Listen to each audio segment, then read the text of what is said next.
What is up mga kapulutan? For today's video, andito tayo sa Fusion Alley, Sampaloc, Manila para mag-food trip. Titikman natin at i-honest review ang mga nagva-viral at nagte-trending na pagkain dito. Kung sulit din ba or pinapahype lang ng iba. Kaya panoorin nyo ang buong video na to mga kapulutan. Alright.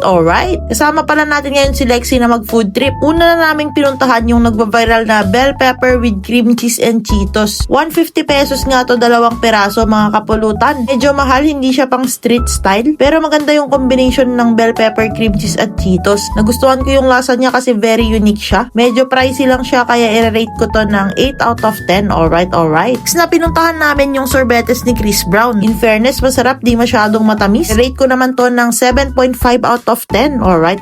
Next na pinuntahan namin yung nagva-viral din na Thai steak. 180 pesos naman to. Meron na siyang isang pirasong steak, mashed potato, baguio beans, butter, mushroom at yung gravy. Last time kasi yung Thai sauce yung natikman ko, ngayon naman titikman ko tong gravy. Steak nga yung isa sa mga pinaka-paborito kong food, lalo na kung medium rare. Kaya as a steak lover, pasado sa akin to kasi malambot, well seasoned yung meat, creamy yung mashed potato, and malasa yung gravy ng steak. Pero yung nag-stand out sa akin yung steak kasi malambot, malasa, masarap. Kaya for the price of 180, sulit na, i-rate ko to ng 9.5 out of 10. Alright. Next naman na tinikman namin itong overload cheesy corn. 80 pesos yung small. Umaapaw talaga sa cheese, merong powder, merong melted cheese at yung buo-buong cheese. Para natuloy siyang corn na may konting butter. Mahilig ako sa cheese pero naumay ako dito mga kapulutan. Okay naman yung lasa niya, na overpower lang talaga yung cheese kaya i-rate ko to ng 6 out of 10. Alright.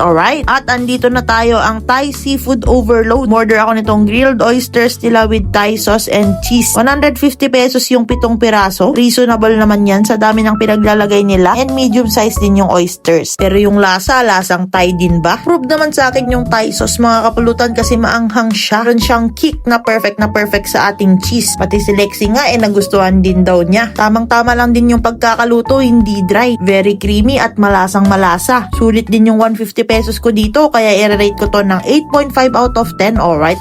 Dito naman sa tabi niya meron silang Thai slushy. Sabi ni kuya masarap daw kaya susubukan namin. Naglagay siya ng Yakult, Ice, Royal at yung secret ingredient daw niya na dishwashing liquid. 100 pesos naman to mga kapulutan. Di ko alam kung nagustuhan ko o nauuhaw lang ako pero masarap siya ha. Di siya ganun ka-sweet, mare-refresh ka talaga. Sakto to sa mainit na panahon, mapapa alright ka. I-rate naman namin to ng 8 out of 10. Alright. Dahil mahilig nga ako sa cheese, sinubukan din namin tong mac and cheese with chicken bites. Ito di ko masyado nagustuhan kasi walang lasa yung cheese mga kapulutan. Pag cheese kasi dapat medyo salty. Pero try nyo rin, baka iba yung panlasa nyo. I-rate ko to ng 6 out of 10. Alright.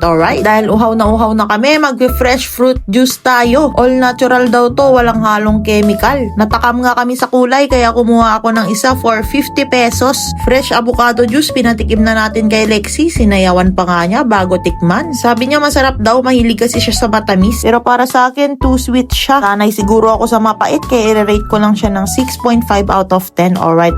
Natakam din ako dito sa tofu squares nila na plant-based with pesto sauce and chili garlic oil. 50 pesos yung 4 na piraso. Sulit na kasi masarap yung sauce niya. Tamang-tama lang yung pagkakaprito ng tofu kaya i-rate ko to ng 8 out of 10. Alright.